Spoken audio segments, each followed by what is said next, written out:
everybody know, getting your travel story published, it's not a lottery at all. It is methodology.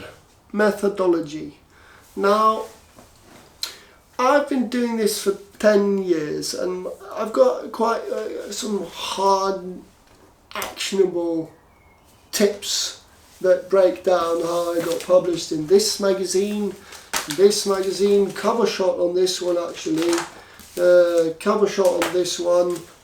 I've done a different video on this story. It's a weekend trip, 5 hours from here. I didn't travel across the world, got a published story with a cover shot.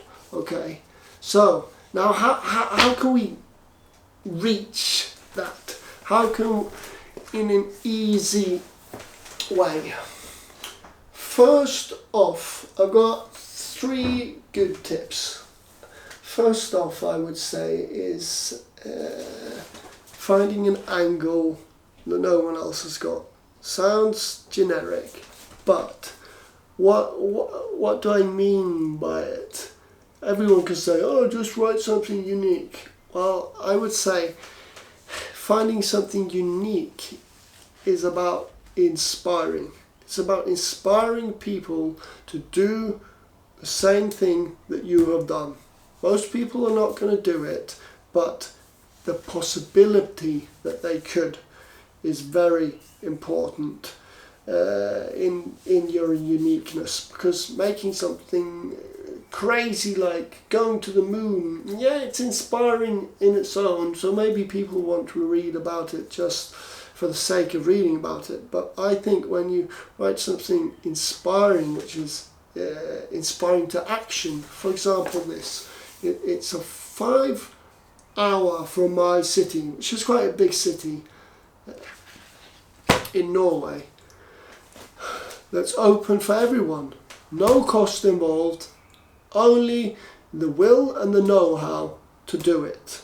So it's actually inspiring people to take action. And magazines, they're interested in that, because readers want to know, what can I do with my life the next month that's actually attainable and affordable? Well, walking on this hike, which is quite well known in Norway. Second tips is pitching. Use not only a short email title, subject, heading, whatever, write pitch, colon, and then what it's about. Very short. They are looking for news stories, pictures. And then what a lot of people go wrong, they photo dump everything into the email, high resolution stuff which is hard to open. The photos don't fit the mail, there's a long text introduction. Okay, editors don't have a lot of time. Time is a valuable resource for people who have a lot to do. So they want to cut the crap and get to the chase. They want basically to see, what can I get from you?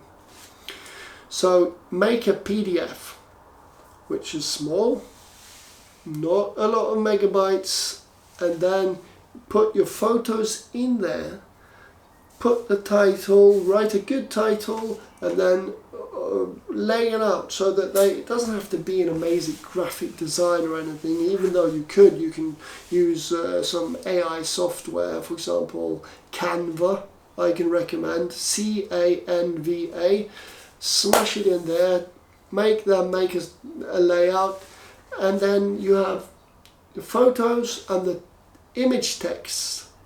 Put some effort into those, because and a good image text is not only describing what you see on the photo.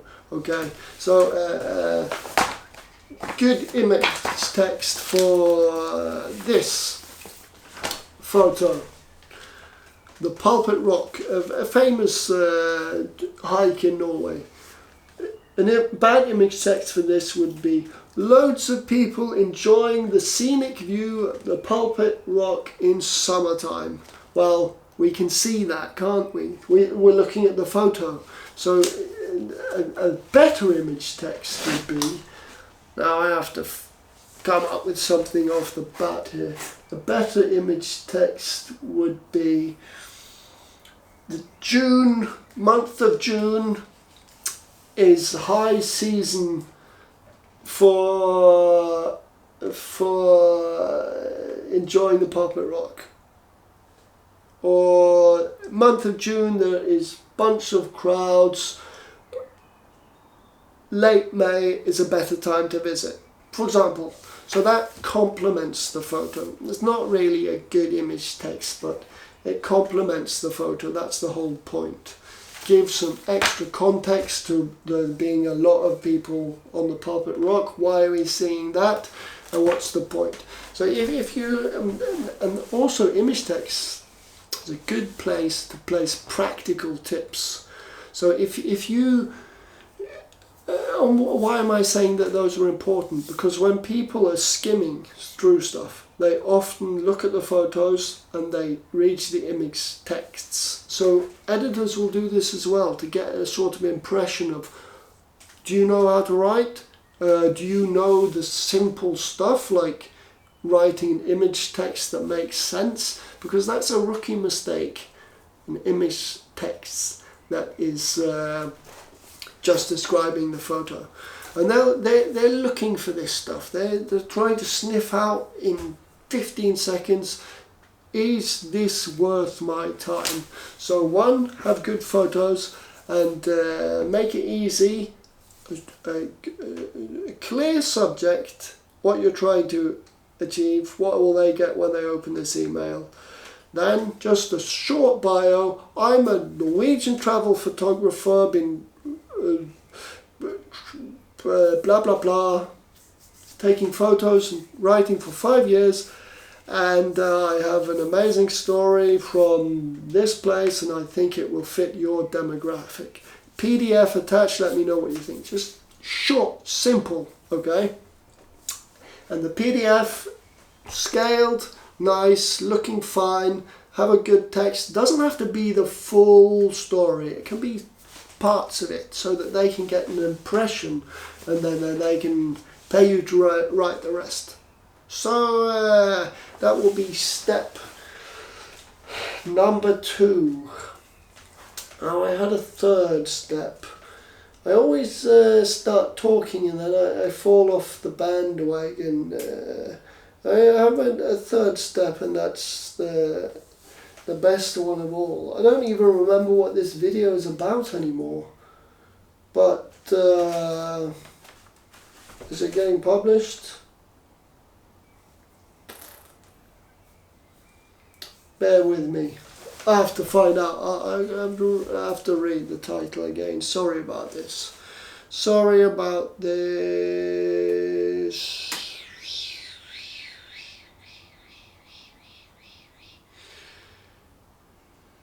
It's not a lottery. Yeah, it was about getting published. No, it's not a lottery. There's also something called, and the last thing is, I would say, getting your first story published. And there's one thing that editors like. They like stories that are a sum of other stories. Now try this. Magazine that I pitched some years ago, they wrote our story first. I was traveling in Africa and then they published a story on this piece, and then later, a couple of months later, I think I said, hey, can we do some more work, can I travel, blah blah blah, and they said, okay, we can't pay for a whole new thing now, but what we can pay, can you recycle it? Can you make a how-to story? And I said, yeah, sure, great, no problem. And here is my how to travel the world on 2 wheels. Okay, I'd only travelled one place in my life on 2 wheels. That was a motorbike trip in Africa.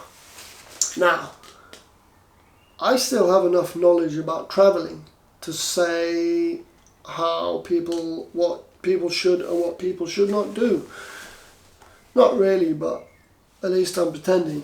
And then it's put number 1, rent a bike, number 2, find the place. This isn't even my photo, it's a photo that they had from before. This double spread, that's my photo.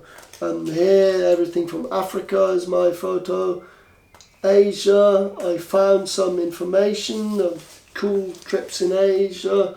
Europe, I knew that Top Gear had been there driving the roads in Transylvania, some of the nicest roads for motorbike on-road driving in Europe. So I just pulled like fragments of my knowledge base when I was 20, which wasn't exactly broad as shit.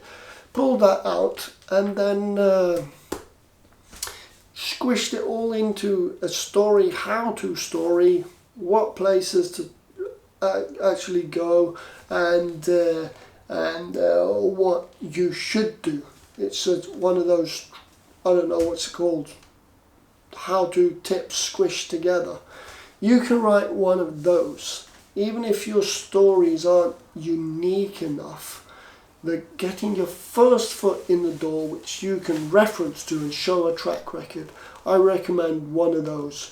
So you can reach out to an editor of a food magazine and say, hey, I want to write a story, 5 best burger joints in London, okay?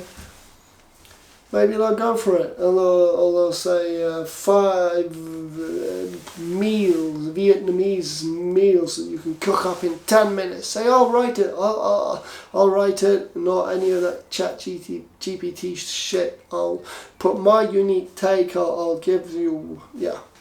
Point is, those bunched together stuff, they love them.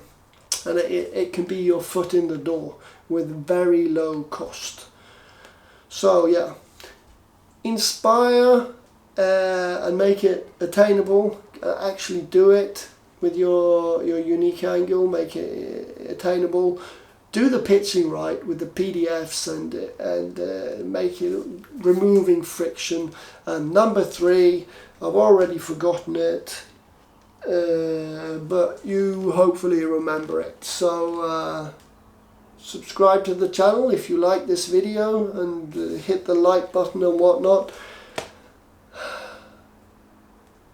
I think I have to go to sleep now because I'm getting tired already. Keep writing, you're awesome.